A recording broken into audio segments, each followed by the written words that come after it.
সুপ্রিয় দর্শক, আসসালামু আলাইকুম। আপনাদের সবাইকে স্বাগত জানাচ্ছি এখনকার আলোচনা। আপনাদের সঙ্গে আছি আমি সিরাজুল ইসলাম। দর্শক, অনেকগুলো গুরুত্বপূর্ণ খবর আছে। একটা খবর হচ্ছে কুয়েতের কাছাকাছি সীমান্তে ইরান ট্যাঙ্ক, সাজোয়াজান এই ধরনের অনেক কিছু পাঠিয়েছে। অনেকে আশঙ্কা করছেন বা খবর ছড়িয়েছে এইভাবে যে ইরান কুয়েতের ভেতরে স্থল অভিযান চালাতে পারে। আসলে ব্যাপারটা কি সেটা নিয়ে আমি বিস্তারিত আলোচনা করব আশা করছি। এরপরে মার্কিন সামরিক ঘাঁটিগুলো একের পর এক লক্ষ্যবস্তুতে পরিণত হচ্ছে। একজন পশ্চিমা বিশ্লেষক তিনি বলছেন, মধ্যপ্রাচ্যে মার্কিন বাহিনী এখন প্রকৃতপক্ষে বিপর্যয়ের মুখে, এমন খবর পাওয়া যাচ্ছে। একজন পশ্চিমা বিশ্লেষক বলেছেন, মধ্যপ্রাচ্য থেকে ঘাঁটি ব্যবহার করে এখন আমেরিকা ইরানের বিরুদ্ধে যুদ্ধ করবে এরকম অবস্থা আর নেই। এপাশে মধ্যপ্রাচ্যের সাম্প্রতিক যুদ্ধে আমেরিকার যে বহু সংখ্যক সেনা হতাহত হয়েছে, এই ব্যাপারে যুদ্ধমন্ত্রী পিট হেগসেথকে আজকে কংগ্রেসে জবাবদিহি করতে হবে, জেরার মুখে পড়তে হবে। পরিস্থিতি অনেক জটিল।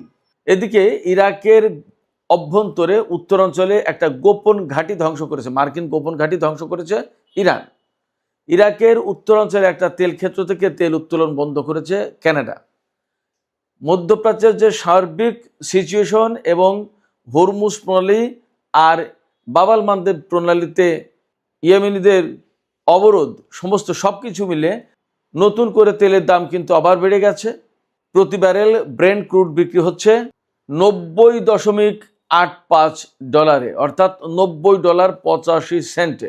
এই দাম গত এক মাসের ভেতরে সর্বোচ্চ, অর্থাৎ প্রতি ব্যারেল তেলের দাম অন্তত $20 বেড়ে গেল।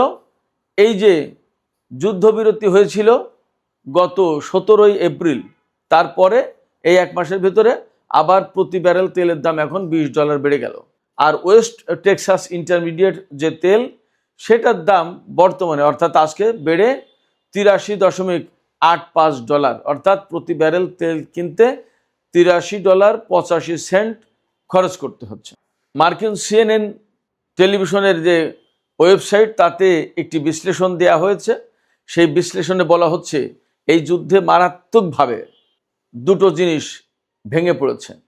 সেই দুটো জিনিস হচ্ছে সাপ্লাই অ্যান্ড ডিমান্ড। ওই বিশ্লেষণে আরও কিছু কথা বলা হয়েছে, আমি আশা করি আপনাদের সামনে আমি বিস্তারিত আলোচনায় তুলে ধরব। এবার ইরান দাবি করেছে জর্ডানের আল রুকবান ঘাঁটিতে ইরানি সেনারা হামলা চালিয়েছে এবং সেখানে বহু সংখ্যক মার্কিন সেনা হতাহত হয়েছে। সুপ্রিয় দর্শক, মূল এই বিষয়গুলো এখন আলোচনায় থাকবে। এর সাথে প্রসঙ্গক্রমে আরও কিছু বিষয় চলে আসবে। আশা করি এই ভিডিও আপনাদের খুবই ভালো লাগবে। আর যদি ভিডিও ভালো লাগে তাহলে শেষ পর্যন্ত থাকবেন এবং লাইক, কমেন্ট, শেয়ার করবেন আর চ্যানেলটি সাবস্ক্রাইব করে সাথেই থাকবেন। দর্শক, আপনাদের সাবস্ক্রিপশন, আপনাদের সমর্থন আমাদের চলার পথকে সহজ করবে।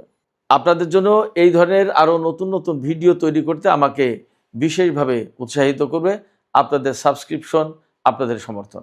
দর্শক, চলুন বিস্তারিত আলোচনায় চলে যাই। সর্বপ্রথম যে আলোচনাটা করতে চাই সেটি হচ্ছে, ইরানের সামরিক বাহিনী কুয়েত এবং ইরানের সীমান্তবর্তী এলাকায় সাজোয়াজান T-72 ট্যাঙ্ক আরও অর্থাৎ স্থলযুদ্ধে যে সমস্ত সামরিক সরঞ্জাম প্রয়োজন হয় তার অনেক কিছু পাঠিয়েছে, মোতায়েন করেছে। আমরা সবাই জানি হয়তো যে কুয়েতের সাথে ইরানের কিন্তু সরাসরি সীমানা নেই, কিন্তু একেবারে ইরাকের দক্ষিণ পূর্ব অঞ্চল, এই অঞ্চলের সাথে ইরানের যে সীমান্ত, সেখান থেকে একটু সামনে গেলেই কুয়েত, খুব বেশি দূরবর্তী জায়গা নয়, দূরবর্তী স্থান নয়। সেক্ষেত্রে এই খবর বেরিয়েছে যে ইরান কুয়েতে স্থল অভিযান চালাতে যাচ্ছে। আবার ঘটনাটা যদি তেমন না হয়, অর্থাৎ এখানে এক ধরনের বাধা আছে। ইরাক তো একটা স্বাধীন সার্বভৌম দেশ, সেই ইরাকের ভিতর দিয়ে যদি কুয়েতে অভিযান চালাতে হয় তাহলে ইরাকের অনুমতি লাগবে। ইরাক এই মুহূর্তে অনুমতি দেবে কিনা সেটা একটা প্রশ্ন। পাশাপাশি যদি ইরাকের ভেতর দিয়ে ইরান, ধরুন কাউকে কোনো কিছু না বলে কুয়েতের ভেতরে স্থল অভিযান চালালো, তাহলে ইরাক কি ইরানের বিরুদ্ধে যুদ্ধে জড়িয়ে পড়বে নাকি কি করবে, সেটা একটা প্রশ্ন। আবার আরেকটা প্রশ্ন হচ্ছে যে গত কিছুদিন ধরে বিভিন্ন জায়গা থেকে আমরা খবর পাচ্ছি, খবর আসছে, খবর প্রচার হচ্ছে যে আমেরিকা ইরানে স্থল অভিযান চালানোর জন্য মূলত ইরানের যে দক্ষিণ অঞ্চল, এই অঞ্চলে ব্যাপকভাবে অভিযান চালাচ্ছে। এবং নতুন করে খবর আসছে কি, যে অনেক বিমান আমেরিকা মধ্যপ্রাচ্যে নিয়ে এসেছে এবং এই সমস্ত বিমান জর্দান বা ইসরায়েলে রাখা হচ্ছে ইরানের বিরুদ্ধে ব্যাপকভাবে হামলা চালাবে বলে। ডোনাল্ড ট্রাম্প কিন্তু বলেছেন যে ইরানকে মূল্য দিতে হবে, মার্কিন সেনা হত্যার মূল্য দিতে হবে, অনেক বেশি মূল্য দিতে হবে।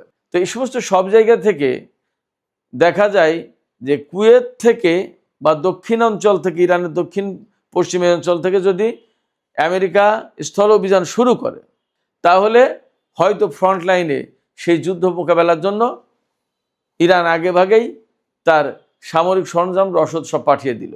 হয়তোবা ইরানের কাছে গোয়েন্দা তথ্য আছে যে আমেরিকা কুয়েত থেকেই ইরাকের ভেতর দিয়ে অভিযান শুরু করতে পারে।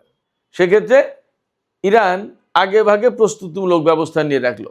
তার মানে এই সামরিক সরঞ্জাম এবং সেনা মোতায়েন স্থল অভিযানের জন্য বা স্থল অভিযান ঠেকানোর জন্য, যেটাই হোক, ইরান যে মোতায়েন করলো, এর মধ্য দিয়ে অনেকগুলো চাপ সৃষ্টি হবে। প্রথম চাপ সৃষ্টি হবে মার্কিন সেনাদের উপরে, দ্বিতীয় চাপ সৃষ্টি হবে ইরাকের উপরে, তৃতীয় চাপ সৃষ্টি হবে কুয়েতের সরকার এবং জনগণের উপরে। এই ঘটনাটা অনেকগুলো প্রভাব ফেলবে, অর্থাৎ ইরানের এই যে সামরিক বাহিনী পাঠানো কুয়েত ইরাক সীমান্তে, এটার প্রভাব অনেক ক্ষেত্রে অনেকভাবে পড়বে। শুধু তাই না, ইরাকে বিরাট একটা সংখ্যা ইরানপন্থী বিপ্লবী বাহিনী আছে, বিপ্লবী বা প্রতিরোধকামী যোদ্ধা গোষ্ঠী আছে। এমন কথা আজকাল শোনা যাচ্ছে যে ইরাকের এই প্রতিরোধকামী যোদ্ধারাও কুয়েতের ভেতরে অভিযান চালাতে পারে মার্কিন সেনাদের বিরুদ্ধে। একটা বিষয় খেয়াল করবেন, গত কিছুদিন ধরে ইরান কিন্তু ব্যাপকভাবে কুয়েত, বাহরাইন, সংযুক্ত আরব আমিরাত, এই সমস্ত দেশে ব্যাপকভাবে হামলা চালিয়েছে। এবং বলা হচ্ছে, রিক সানচেজ, বললাম যে একজন পশ্চিমা বিশ্লেষক, তিনি বলছেন যে মধ্যপ্রাচ্যের মার্কিন ঘাঁটিগুলো আর এখন এইরকম অবস্থায় নেই যে যা দিয়ে ইরানের বিরুদ্ধে তারা হামলা চালাবে। লঞ্চ প্যাড হিসেবে এই ঘাঁটিগুলোকে ব্যবহার করার কোনো উপায় নেই। এই সমস্ত ঘাঁটিতে মার্কিন যে সমস্ত সেনা আছে তারা ভীষণ নিরাপত্তাহীনতা এবং অনেক জায়গায় ঘাঁটি অ্যাবান্ডন, অর্থাৎ বাতিল ঘোষণা, ছেড়ে দিয়েছে, পরিত্যক্ত ঘোষণা করেছে, এমন অবস্থা। গত কয়েকদিন ধরে ইরান কুয়েতের উপর ব্যাপক হামলা চালিয়েছে। বিশেষ করে গত রাতে তো ইরানি সামরিক বাহিনী IRGC তারা মার্কিন সেনাদের জন্য ব্ল্যাক নাইট ঘোষণা করেছে। সেক্ষেত্রে এত বেশি হামলা চালিয়েছে এবং এখানে radar system, early warning system, তারপরে jamming system, electronic warfare system, ক্ষেপণাস্ত্র প্রতিরক্ষা ব্যবস্থা, তারপরে লজিস্টিক হাব। কুয়েত কিন্তু লজিস্টিক্স হাব, এখান থেকে রসদ, সেনাদের বহু কিছু সাপ্লাই এখান থেকে দেয়া হয়। সেই কুয়েতের উপর যখন এইরকম হামলা চালিয়েছে, তার মানে এখন ইরান একদম গ্রাউন্ড তৈরি করে ফেলেছে। মেবি কুয়েতের উপর ইরান স্থল অভিযান চালাতে পারে, অথবা ইরাকের প্রতিরোধকামী যোদ্ধারা শুরু করতে পারে মার্কিন বিরোধী অভিযান। তার মানে পরিস্থিতি দাঁড়াচ্ছে মধ্যপ্রাচ্যে আমেরিকা থাকতে পারবে কিনা, মার্কিন সামরিক ঘাঁটিগুলো থাকবে কিনা, মার্কিন সেনারা মোতায়েন এখানে থাকবে কিনা, সেই প্রশ্নেরই মীমাংসা হতে যাচ্ছে মনে হচ্ছে যা। এদিকে ইরাকের গভীর অভ্যন্তরে উত্তর পশ্চিম এলাকায় একটা গোপন মার্কিন সামরিক ঘাঁটিতে হামলা চালিয়েছিলেন এবং ঘাঁটিটা ব্যাপকভাবে ধ্বংস করে দিয়েছে, ক্ষতি করেছে। আর আমরা তো ইরাকের উত্তর পূর্বাঞ্চলীয় এলাকা, যেটা এরবিল, সুলাইমানিয়া, এই সমস্ত এলাকায় কুর্দি ঘাঁটি, মার্কিন অবস্থান, এই সমস্ত জায়গায় গত কয়েকদিন ধরে ইরান সেখানেও বড় রকমের হামলা চালিয়েছে দফায় দফায়। তার মানে মোটামুটিভাবে আমরা যা দেখছি তাতে একদম ইরাকের উত্তর পূর্বাঞ্চল থেকে শুরু করে সিরিয়া, কুয়েত, জর্ডান, এপাশে বাহরাইন, সংযুক্ত আরব আমিরাত, কাতার, সৌদি আরব, এ পুরো এলাকা একেবারে মার্কিন সামরিক বাহিনীর জন্য অনিরাপত্ত করে তুললই। মার্কিন ঘাঁটিগুলোকে একদম তছনছ করে দেওয়ার চেষ্টা করেছে। আমার কাছে মনে হচ্ছে ইরান একেবারে চূড়ান্তভাবে আমেরিকার বিরুদ্ধে অভিযান চালাতে যাচ্ছে। হতে পারে দেশে দেশে স্থল অভিযান শুরু করবে। যদি তাই হয়, তাহলে এই প্রশ্নের অবশ্যই এখানেই মীমাংসা হবে যে মধ্যপ্রাচ্যে মার্কিন সামরিক ঘাঁটি, মার্কিন সেনা এগুলো থাকবে কিনা। ইরান কিন্তু গতকাল বলেছে যে এই অঞ্চল আমেরিকার না, অতএব এই অঞ্চলে আমেরিকার সেনারা থাকতে পারবে না। যতক্ষণ পর্যন্ত এই অঞ্চল মুক্ত না হচ্ছে ততক্ষণ পর্যন্ত তারা লড়াই চালিয়ে যাবে। ইরাকের অবস্থা আসলে যথেষ্টই জটিল। ইরান সেখানে ব্যাপকভাবে দফায় দফায় হামলা চালাচ্ছে। এই প্রেক্ষাপটে ইরাকের উত্তর অঞ্চল থেকে, কুর্দি অঞ্চল থেকে সম্ভবত, ওই অঞ্চলের তেল বেশি, কিন্তু ওই অঞ্চল থেকে কানাডা একটি তেল ক্ষেত্র থেকে তেল উত্তোলন বন্ধ ঘোষণা করেছে। তার মানে তেলের বাজারে, তেলের সাপ্লাইয়ে নতুন করে আর এক রকমের চাপ সৃষ্টি হলো। এর চেয়েও বড় কথা হচ্ছে, তেল তুললেও অনেক ক্ষেত্রেই তেল সরবরাহ করা যাচ্ছে না, আন্তর্জাতিক বাজারে পাঠানো যাচ্ছে না। হরমুজ পণ্যের সংকট, এপাশে নতুন করে ইয়েমেনের হুতি আন্দোলনের যোদ্ধারা বা হুতি সমর্থিত সরকারের সেনাবাহিনী বাবাল মান্দেব প্রণালীতে সৌদি আরবের বিরুদ্ধে নৌ অবরোধ ঘোষণা করেছে, যার প্রেক্ষাপটে সৌদি আরব হরমুজ প্রণালী বাদ দিয়ে বাবাল মান্দেব প্রণালী দিয়ে বা লোহিত সাগর দিয়ে যে সমস্ত তেল বিভিন্ন দেশে পাঠাচ্ছিল সেইগুলো এখন বন্ধ হয়ে গেল। তাতে তেলের দাম বেড়ে গেছে। ডোনাল্ড ট্রাম্প অবশ্য গতকাল এক ধরনের কৌশলের আশ্রয় নিয়েছিল এবং এই জন্য যুদ্ধবিরতির একটা ফ্লো ছড়িয়ে দেওয়া হয়েছিল যে ইরানের সাথে আমরা আবার আলোচনায় যাচ্ছি, 10 দিনের যুদ্ধবিরতি ইত্যাদি ইত্যাদি। এগুলো পজিটিভ কথা। তো এই পজিটিভ কথা বলার পরে আন্তর্জাতিক বাজারে তেলের দাম প্রায় $1 মতো কমে এসেছিল। এখন আবার সেটা বেড়ে নতুন করে এখন গত 1 মাসের মধ্যে তেলের দাম সর্বোচ্চ পর্যায়ে পৌঁছেছে। আমি আগেই বলেছি, তেলের দাম ব্রেন্ট ক্রুড প্রতি ব্যারেল তেলের দাম হচ্ছে এখন $90.85, আর ওয়েস্ট টেক্সাস ইন্টারমিডিয়েট যেটা, সেটার দাম হচ্ছে $83.97, অর্থাৎ $83.97, মানে $84 বলাই যায়।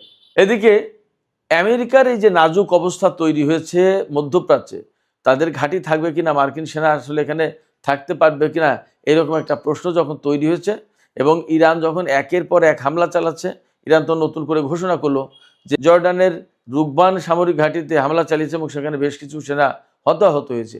এই অবস্থায় মার্কিন প্রশাসন কিন্তু স্বীকার করতে চাচ্ছে না তাদের সেনা কতজন হতাহত হয়েছে। মাত্র 4 জনের কথা বলছে, যে এই কয়েকজন নিহত হয়েছে আর অল্প কয়েকজন আহত হয়েছে, এরকম কথা বলা হচ্ছে।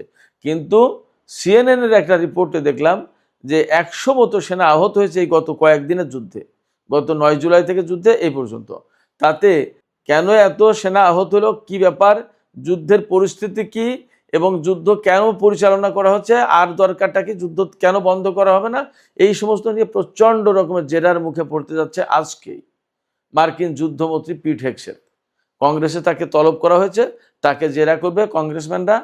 এই যে আমি আগেই বললাম যে কেন যুদ্ধ নতুন করে শুরু করা হলো, কেন যুদ্ধ বন্ধ করা হবে না, কেন এই যুদ্ধ শুরু করা হয়েছে আগে, এই যুদ্ধের এত ব্যয় হচ্ছে কেন, যদি এইরকম সংকট তৈরি হয় তাহলে সমঝোতা হলো, তারপর আবার নতুন করে যুদ্ধ করা হলো কেন, সংকটটা কোথায়, অসুবিধা কোথায়, এবং আমরা পারছি না কেন, আমেরিকা পারছে না কেন ইরানের সাথে।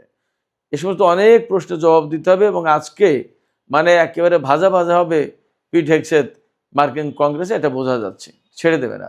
এবং এখানে ডেমোক্র্যাটরা অত্যন্ত মারমুখী অবস্থানে চলে গেছে। শুধু তাই না, রিপাবলিকান অনেক কংগ্রেসম্যানও পিট হেগসেথের বিরুদ্ধে, ডোনাল্ড ট্রাম্পের এই সিদ্ধান্তের বিরুদ্ধে। যে পরিমাণে আমেরিকা ক্ষয়ক্ষতির মুখে পড়েছে এবং সারা বিশ্বে তাদের যে প্রভাব বানচাল হয়ে গেছে, নষ্ট হয়ে গেছে, এটা কোটি কোটি ডলার খরচ করেও ফেরত পাওয়া যাবে না। অতএব আমেরিকা এই যে ক্ষতির মুখে পড়লো, এই ক্ষতির পেছনে সবচেয়ে বড় কারণ যারা, ডোনাল্ড ট্রাম্প, পিট হেগসেথ এবং মার্কো রুবিও। কেন তারা এই যুদ্ধ শুরু করলো, এই যুদ্ধ চালাচ্ছে, এবং কেন তারা এই যুদ্ধ শুরু করলো, এই যুদ্ধ চালাচ্ছে, এবং এই যুদ্ধ তো বেসিক্যালি আমেরিকানরাই বলছে, নেতানিয়াহুর কারণে কি প্রয়োজন এই যুদ্ধ চালানোর। এই সমস্ত কৈফিয়ত আজকে তাকে দিতে হবে, পিট হেগসেথকে দিতে হবে কংগ্রেসম্যানদের কাছে। ওয়াশিংটন পোস্ট জানিয়েছে, এই পর্যন্ত ইরান যুদ্ধ শুরুর পর থেকে আমেরিকার অন্তত 18 জন সেনা নিহত হয়েছে। মার্কিন সরকার কিন্তু একথা স্বীকার করতে যাচ্ছে না। আর বাস্তব কথা হচ্ছে, মার্কিন গণমাধ্যমগুলো তো সব স্বীকার করবেও না, কারণ আমেরিকার প্রভাব প্রতিপত্তি নষ্ট হয়ে গেলে এই সমস্ত গণমাধ্যমেরও তো ভবিষ্যৎ নষ্ট হবে। এই জন্য এই সমস্ত গণমাধ্যম পুরোপুরি খবর দেয় না। তারা 18 জনের কথা বলছে, কিন্তু ইরান বলছে অনেক বেশি সেনা নিহত হয়েছে তাদের কাছে, আর আহত তো অনেক। তো সেক্ষেত্রে আমেরিকা সত্যিই মধ্যপ্রাচ্যে এই হুমকির মুখে, এই ঝুঁকির মুখে, এই প্রশ্নের মুখে যে আমেরিকা মধ্যপ্রাচ্যে আর থাকতে পারবে কিনা। এদিকে আর একটা ছোট্ট খবর দিয়ে আমি এখনকার আলোচনা শেষ করি। গত রাতে বাহরাইনে ইরান যে হামলা চালিয়েছে, তাতে অ্যামাজনের হেডকোয়ার্টারে হামলা হয়েছে। সেই অ্যামাজনের হেডকোয়ার্টারে হামলা হওয়ার গুরুত্বটা কি, মানে কি হয়েছে তাতে, অ্যামাজনের হেডকোয়ার্টারে হামলা হওয়ার মধ্য দিয়ে যা ঘটেছে সেটা হচ্ছে অ্যামাজনের ডেটা স্টেশনে হামলা হওয়ার কারণে পারস্য উপসাগরীয় দেশগুলোর যে টেলিকম নেটওয়ার্ক এই ডেটা সেন্টারের মাধ্যমে পরিচালিত হয়। ডেইলি ক্লাউড ডাটা এবং পারস্য উপসাগরীয় দেশগুলোর গুরুত্বপূর্ণ ব্যাংকিং নেটওয়ার্ক এই অ্যামাজন সেন্টার। ফলে এখানে হামলা হওয়া মানে মধ্যপ্রাচ্যের অনেক কিছু ওলটপালট হয়ে যাওয়া। সুপ্রিয় দর্শক, আমি আলোচনা একদম শেষ পর্যায়ে নিয়ে এসেছি, আলোচনা শেষ করব। তবে শেষের আগে একটু বিশ্লেষণ করি এই যে মধ্যপ্রাচ্যে আমেরিকার যে পরিস্থিতি দাঁড়িয়েছে তাতে এই অবস্থা যে এখন সম্ভবত তাদেরকে মধ্যপ্রাচ্য ছেড়ে চলে যেতে হবে। তারা যতই চেষ্টা করুক সম্ভবত ইরানের সাথে মনে হয় আর খুব সুবিধা করতে পারবে না যুদ্ধে। যদি তাই না হয় এবং মধ্যপ্রাচ্যের দেশগুলোও কিন্তু ত্যক্ত বিরক্ত হয়ে উঠছে। আমেরিকার জনগণও নতুন করে তেলের দাম বেড়েছে, পণ্যের দাম বাড়বে, সব কিছু মিলে আমেরিকা আসলে সংকটে। এবং এই সংকটে পড়েই একবার যুদ্ধবিরতির কথা বলছে, আবার বলছে চুক্তির জন্য পাগল আমেরিকা, আবার বলছে ইরানকে চড়া মূল্য দিতে হবে, আবার নতুন করে বিমান আনছে, সেনা আনছে, যুদ্ধের প্রস্তুতি নিচ্ছে। সব কিছু মিলে আমরা যা বুঝতে পারছি, আমার কাছে যা মনে হচ্ছে, তাতে এই যুদ্ধের ভেতর দিয়ে মধ্যপ্রাচ্যের হিসাব নিকাশ একদমই বদলে যাওয়ার দ্বার প্রান্ত। মার্কিন গণমাধ্যমগুলো তো বলছে যে ইরান এবং আমেরিকা চূড়ান্ত যুদ্ধের দ্বার প্রান্তে, কিন্তু আমার কাছে মনে হচ্ছে যে মধ্যপ্রাচ্যের টোটাল সিচুয়েশন একেবারে বদলে যাওয়ার দ্বার প্রান্তে, ভীষণভাবে বদলে যাবে। সুপ্রিয় দর্শক, আপনাদের কি মনে হয়? পরিস্থিতি যা, তাতে কি মনে হচ্ছে যে আমেরিকা এই অঞ্চলে তার ঘাঁটিগুলো ধরে রাখতে পারবে, নাকি মনে হচ্ছে যে আসলে মধ্যপ্রাচ্যের সমস্ত সমীকরণ বদলে যাচ্ছে এবং মার্কিন সেনারা সম্ভবত মধ্যপ্রাচ্য থেকে চলে যেতে বাধ্য হবে? আপনাদের কি মনে হচ্ছে? আপনারা কমেন্টে আপনাদের মতামত জানাতে পারেন। আর ভিডিও ভালো লাগলে আবারও বলি, লাইক, কমেন্ট, শেয়ার করবেন এবং চ্যানেলটি সাবস্ক্রাইব করে সাথেই থাকবেন। দর্শক, এখনকার আলোচনা এখানেই শেষ করছি। আপনারা সবাই অনেক অনেক ভালো থাকুন। আল্লাহ হাফেজ।